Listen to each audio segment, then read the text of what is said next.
This is A New Angle, a show about how we're doing and where we're going. I'm your host, Justin Angle. This show is supported by the Headwaters Foundation, First Security Bank, and the University of Montana College of Business.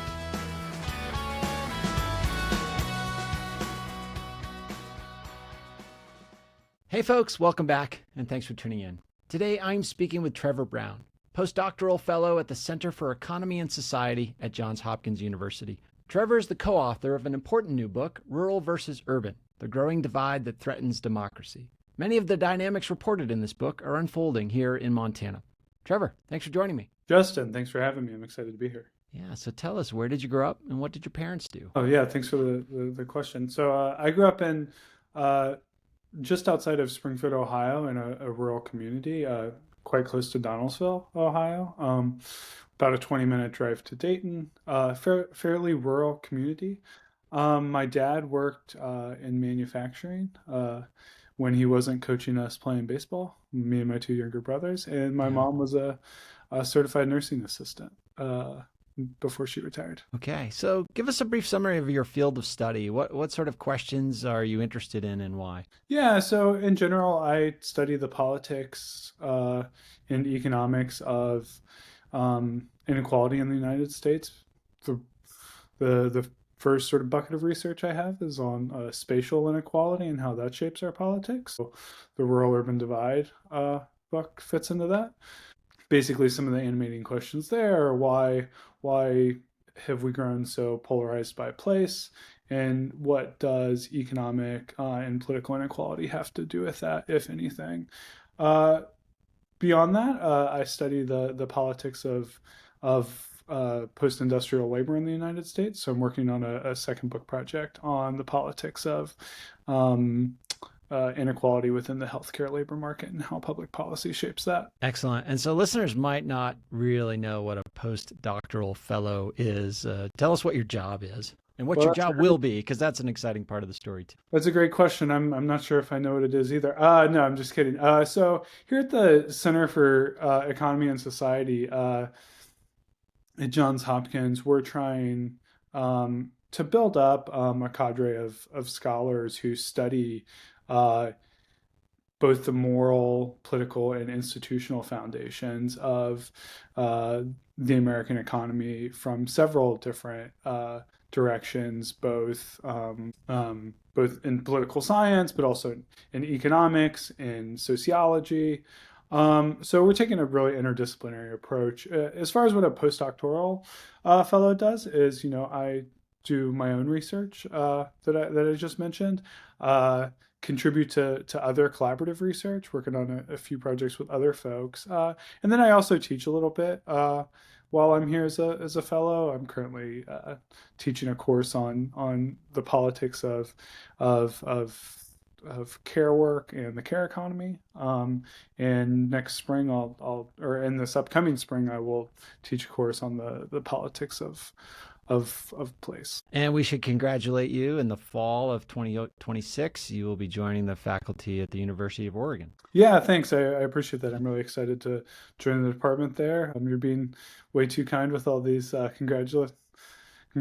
But yeah, I appreciate it. Thank you. So let's get into the book, Rural versus Urban. Describe the central sort of question and answer that the book attempted to arrive at. I think a lot of people, myself included, before I came into graduate school, sort of assumed that a lot of rural places have always been conservative, always sort of voted for the Republican Party.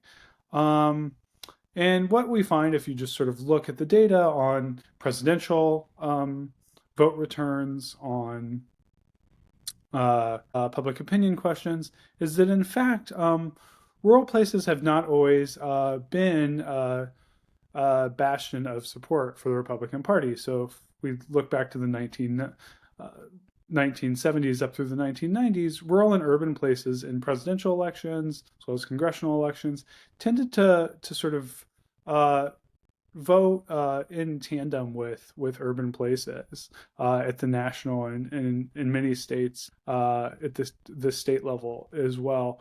But starting in the 1990s, a growing Syrian divide started in the United States that polarized Americans by place. So rural people increasingly started to vote for the Republican Party.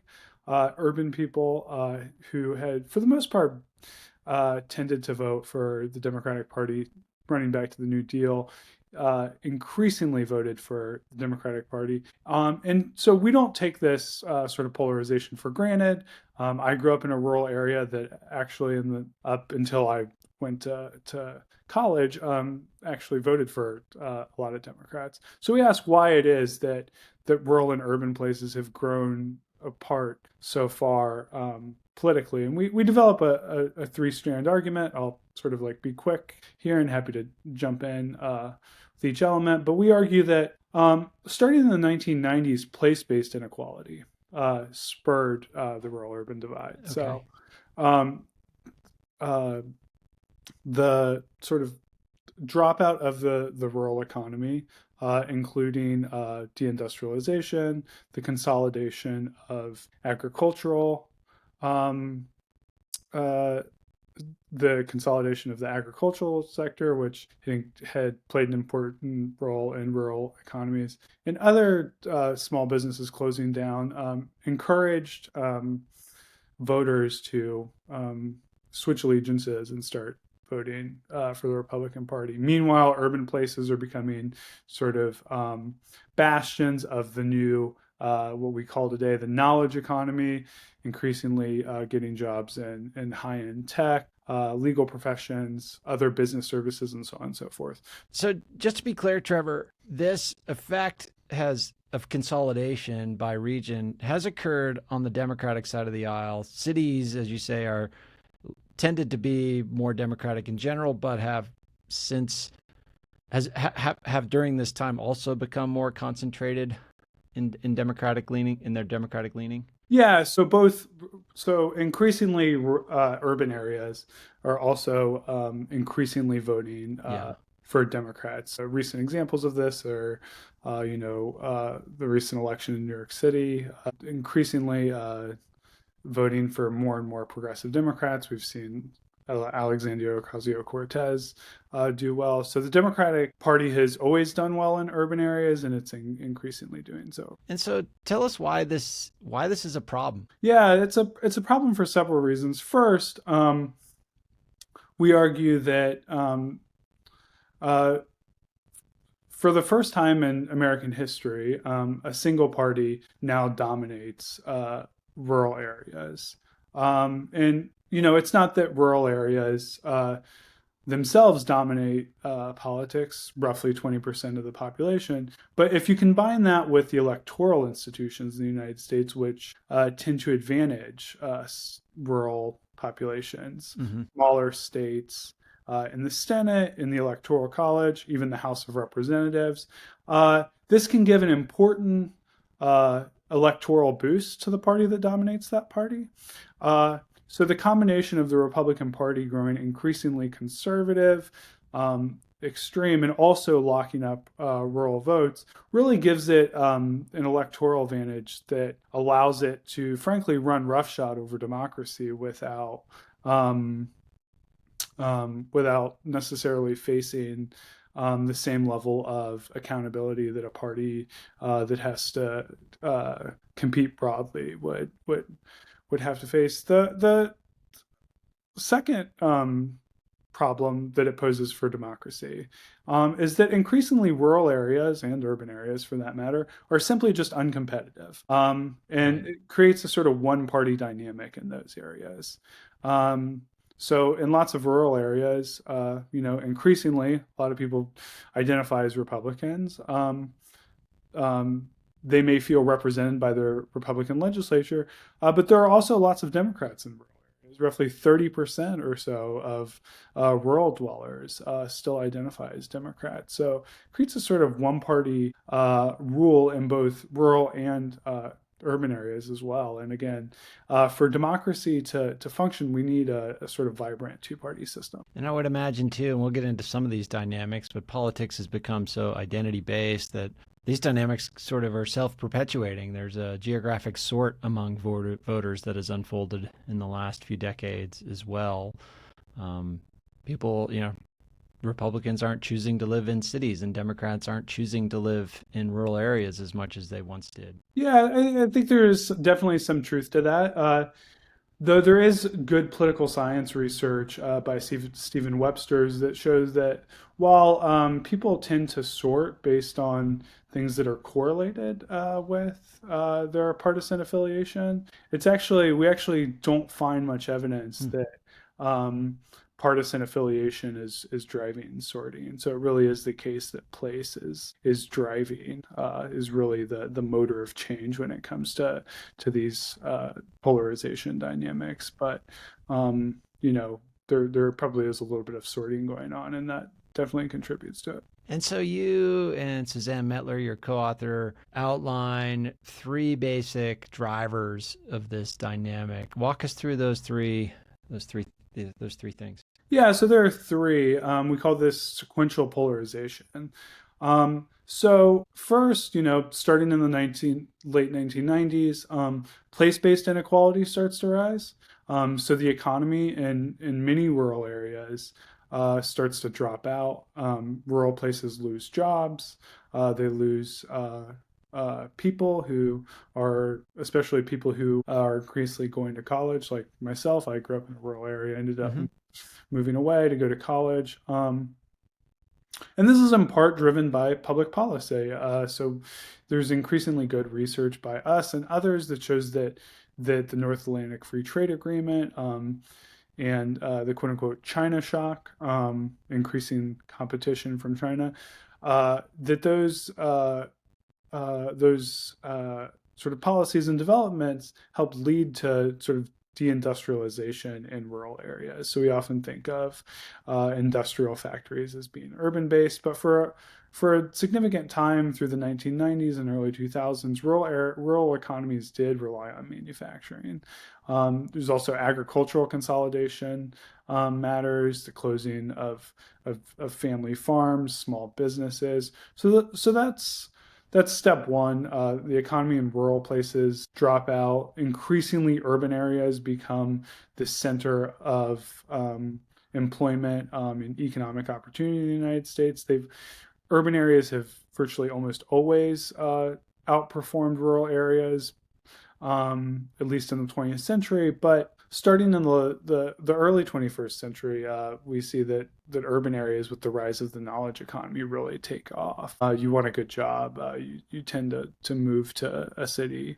There's a sort of like basic intuition to that. The second phase is, as the economy is sort of after the economy drops out in rural places, urban dwellers start to view the Democratic Party and cities as the party of economic and political elites. There's a perception, a phenomena we refer to as elite overreach, where rural dwellers sort of feel that not only have they lost out on the economy, but they've also increasingly feel like the Democratic Party is foisting policies on them without their input. So that's step two. And then the third step, which sort of cements the divide, is from the period 2008 to 2020. We chart that in rural areas, on a per capita basis, conservative organizations have done a lot of mobilizing in Mm-hmm. rural areas. So white evangelical churches, RA-affiliated gun groups, right to life organizations. We find these are disproportionately outperforming more sort of progressive groups in those areas. And these groups are really important because, as a lot of political science literature shows, voters are not fools, but it's also simply not the case that political facts speak for themselves. Voters need help understanding information, connecting the dots, as we often refer to, and organizations often help do that. So we find that in rural places, evangelical churches tend to be associated with increasing increasing support for the Republican Party, as are NRA affiliated gun groups and other conservative organizations. So let me try out a particularly, you might think of it as cynical frame for those three Sure. mechanisms, but I just want to throw it out as a thesis and you can push back on it or counter it. So a set of economic policies, largely democratically conceived, contribute to the decline in rural economies. At the same time, democratic centers of power, i.e., cities, increase in status, and then this mechanism of overreach, as you describe it. Like, I think it's potentially a two-way mechanism. Rural folks might think that cities are foisting policies on them, but urban folks might be thinking they know what's best for others. And then there's resentment with that, and good political strategy to harness that resentment is the third phase. How do you sort of feel? How would you respond to that framing of those three mechanisms? Yeah, I think that framing is largely consistent with how we think of it. I mean, you touched on something that I sort of elided, which is that the Democratic Party was in power.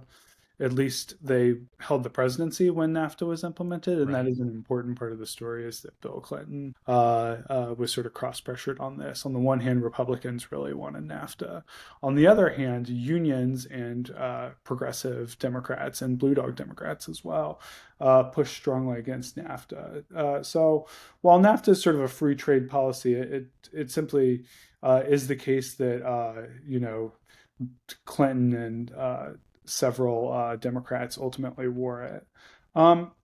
As far as the organizing strategy, I think that's mostly right. I think I would, while it is the case that in rural areas, conservative organizations have sort of outmobilized Democrats. We should be sort of careful here in thinking about how those organizations relate to maybe the median Republican in rural places or the Mm. median voter in rural places. So while it is the case that that organizations do a lot of mobilizing in rural places, it's not necessarily the case that they may represent the median voter of those places. So we do an exhaustive analysis of public opinion between rural and urban people.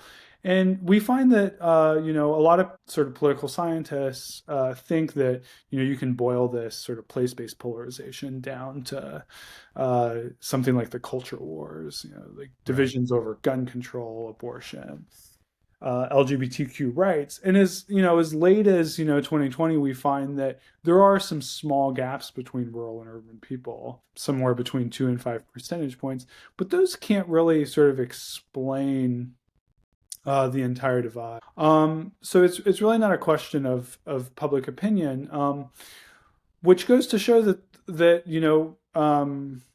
organizations being mobilized really matters, because they can help pull the party and they can help mobilize voters in a particular direction, even if those voters don't necessarily share those priorities. So you paint the picture of an economic story that kind of becomes a cultural story, or how do you think of those two variables, and are they distinguishable in that way? Well, I think that in political science, we have a tendency, in the social sciences, we have a tendency to sort of try to isolate the sort of marginal effect Yeah. of a causal variable. And this often ends up turning into a horse race of sort of like what variable caused what, or which variable can we add to the model that potentially adds some explanatory power. And we take a pretty, we're contributing to a literature described as American political development or historical institutionalism.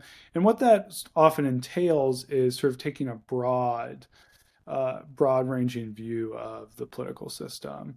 So that's a long-winded way of saying that, is this economic? Is this, organizational? Is this somewhat cultural? We would argue it's a little bit of all, but the important thing is that is the sort of sequencing of those three different things. So we have economics, sort of like kicking off sequential polarization, if you will, activating a sort of cultural resentment among rural people versus urban people. And then organizations sort of step in to mobilize voters in the party. So I'd say it's a little bit of all the above, and they're interacting with one another in complicated ways. So I guess a similar question is, how do you and actually I don't want to ask about the field, but how do you think about crises and events in this process? I'm thinking of things like the financial crisis. I'm thinking of things like COVID, and these are extended periods of time.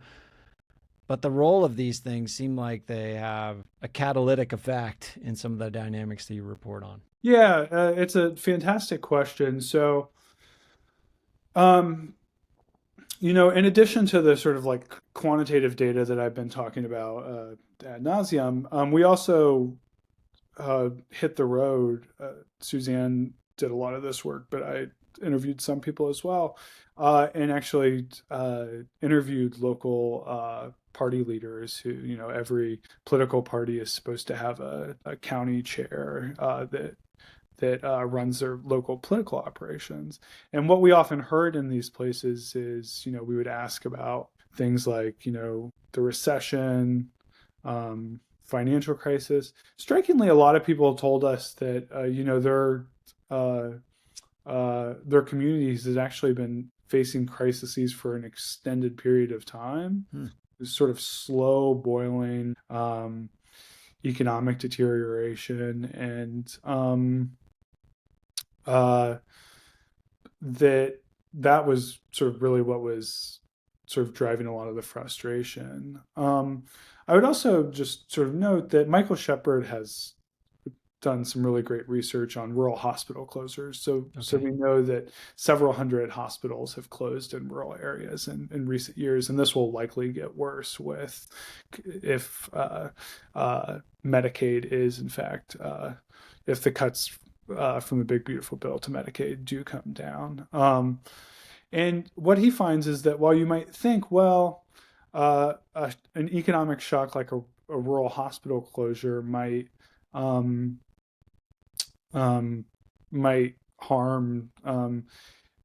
state level Republicans, it actually encouraged a lot of independents to shift to the Republican Party. You might say, well, why is that? The Democratic Party is the one that's been investing in healthcare. Well, as Michael shows pretty persuasively, Republicans have simply just been much better at sort of placing blame on Democrats for these issues, whether that's sort of correct or not. I mean, that's often something that comes to mind,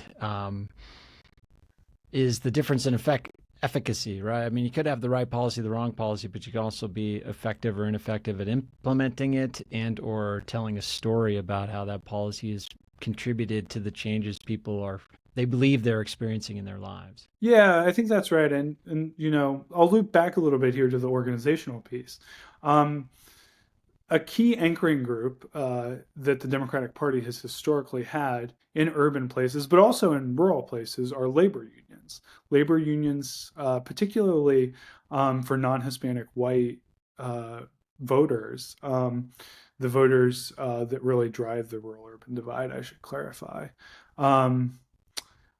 Unions have, in the same way that perhaps white evangelical churches, NRA gun groups now play a role as a mobilizing group for the Republican Party, unions have historically served as an important organizational partner of the Democratic Party. And what we find is that unions have, secularly declined. I think that's a story that a lot of your listeners will sort of be familiar with. Mm-hmm.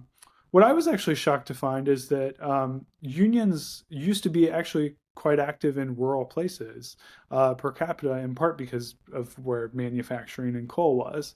And as unions have declined sort of nationally, they've also declined in rural areas. We heard about this on the ground too. Now, why is this important? It's important because those organizations played a role in people's lives and connecting them to politics in a way that served as an important mobilizing source for the Democrats instrumentally, but also they served as a sort of cross-cutting organization that brought people together who might, hold different values on social issues, but held similar values on economic issues. So they helped reduce polarization in that. And how do you feel about the role of higher education in media during this time that this rural-urban divide has widened, as you frame it? It feels like during that time, higher education, universities, and media institutions have grown more concentrated in their democratic leaning. It's a fascinating question.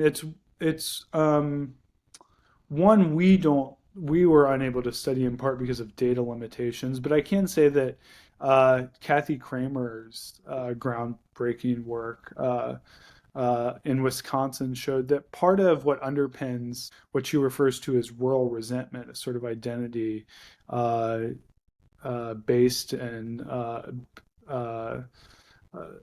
an identity that's sort of organized around resentment towards urban areas, for better or for worse, is not just sort of like extremely wealthy, um, as we would think of them, hedge fund managers in New York City, but also college professors like myself Yeah. who hold fairly comfortable jobs relative to those other people. Again, we don't really study the role that the media and sort of higher ed plays just because of the limitations we had empirically. But Kathy's work speaks to that really well. Let's go back to something you touched on a moment ago, and that is the role of race. You described this growing divide as largely driven by Mhm. white voters. Is that accurate? Yeah, so the rural urban divide, at least in political voting and partisanship, is largely, if not entirely, driven by non-Hispanic white voters. So the shift in rural areas, we've done we do some research in the book on this.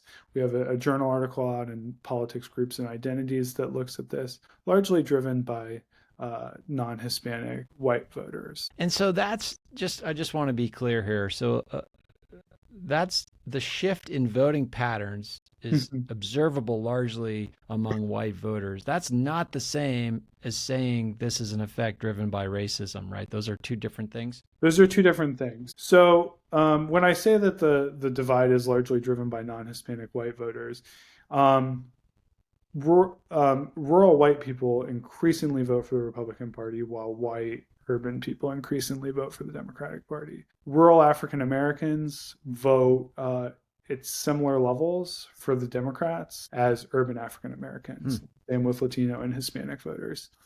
Um, Now you asked about racism. So racism we sort of like put into the sort of second bucket, the elite overreach. Yeah. So we argue that um, rural people not only see the Democratic Party um, as the party of party catering to elites in urban areas, but they're also viewed as the party that's catering increasingly to people of color in urban communities. The evidence we have for this is that there's a survey question that taps into what political scientists refer to as anti-Black racism or racial resentment. And if we trace it back to the 1980s, and among non-Hispanic white people, there's actually very little difference in racial resentment between rural and urban people Okay. up until around 2016 and 2020.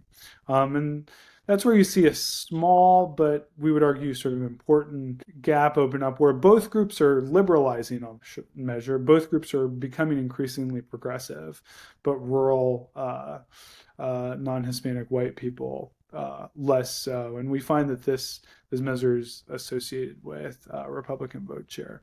Now, I would just underscore that racism in this instance does matter. We argue it does contribute to the divide, but it's one variable among many. So, a lot of people, I think, frankly, urban people A lot of my friends, when I started this project, just sort of assumed that the rural-urban divide was reducible to racism, and we don't think that's true. Yeah, I mean, that seems like that is a trope you hear on the left often that, oh yeah, the only reason somebody would vote for Trump is because they're racist. And that seems like lazy thinking. And it seems like that is consistent with that view is not consistent. Like categorizing that as lazy thinking is consistent with your findings, it would seem. Yeah, and if you think about the politics of urban places, urban areas are not exactly the bastions of racial progress. Yeah, absolutely. Historically, they've been segregated over and over again. The last thing I'll add on this, on the point about racism, while it does matter, again, like there is a bit of a horse race of arguments in the social sciences about what explains polarization. Yeah. Is it race? Is it economics? And what we find is that um, again, the sort of sequential polarization argument is material factors matter. They trigger a sort of resentment, and that opens up space for racism to contribute to polarization. So, in our remaining time, perhaps the harder question is how do we heal that resentment? How do we re-inject trust into the system? How do we break down this divide? Is this a policy challenge? Is this a storytelling challenge? Is this a charisma challenge? It's probably all of it in some ways. Yeah, it's a fantastic question. So, Republicans are, or I'm sorry, Democrats post 2024, I think, are currently soul searching, Yeah. rightfully so. Um, what we argue in the book is um, that in order to sort of heal the rural-urban divide, if you will, or at least sort of reduce it, Democrats in particular need to do two things. They need to, one, invest in local party building. So one thing that your listeners might be well aware of in Montana and other rural states is that the Democratic Party as an organization, frankly, in rural and urban places, has stopped existing. It doesn't exist as an organization. Yeah. Danny Schlossman and Sam Rosenfeld have recently written a really good book called The Hollow Parties. And the upshot is that as an organization, you know, both the Democrats and Republicans don't exist. Now, Republicans have conservative organizations on their side mobilizing. And if you just look at the numbers, 30% of rural dwellers identify as Democrats. So one key way that we can sort of like help in part bridge this divide is by investing in party building. It's important for a few reasons.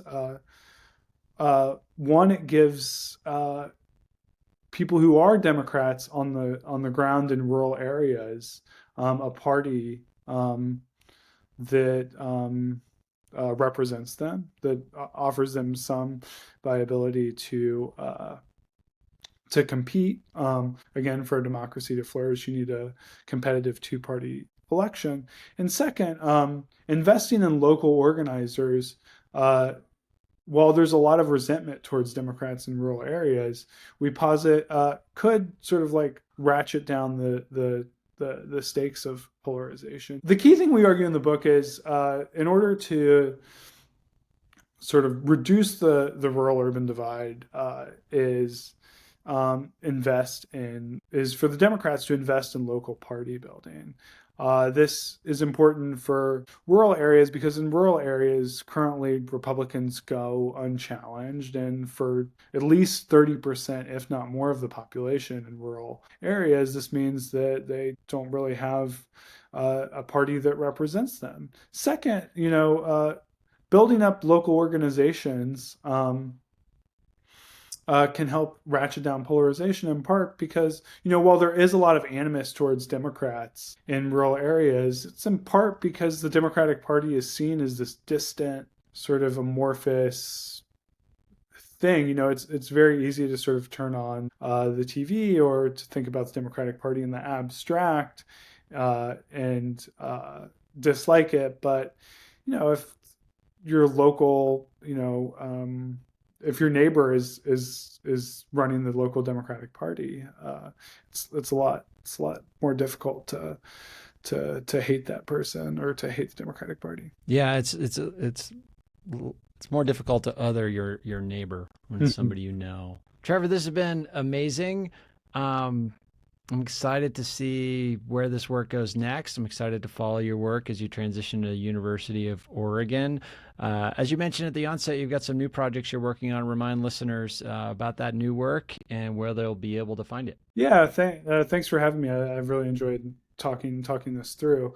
Suzanne and I continue to work on rural urban politics. So we'll have some research out on that hopefully soon. I'm currently writing a book project on the political development of healthcare workers. Some of that research has been published in the Journal of Policy History. The rest of that is currently sort of stationed as working papers, and we're going to submit to journals. And if you're interested in that work, you can feel free to email me at tebrown14@gmail.com. That's tebrown14@gmail.com. Or you could just Google me, Trevor Brown. Find me there. Congrats on the book. Congrats on the new position at the University of Oregon, and we wish you all the best. Thanks for spending some time with us today. Thanks, Justin. I appreciate it.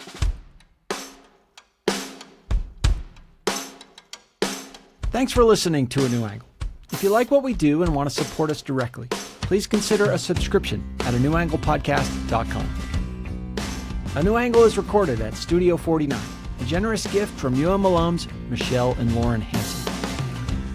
Our presenting sponsor is the Headwaters Foundation, working side by side with Western Montanans to improve the health of our communities.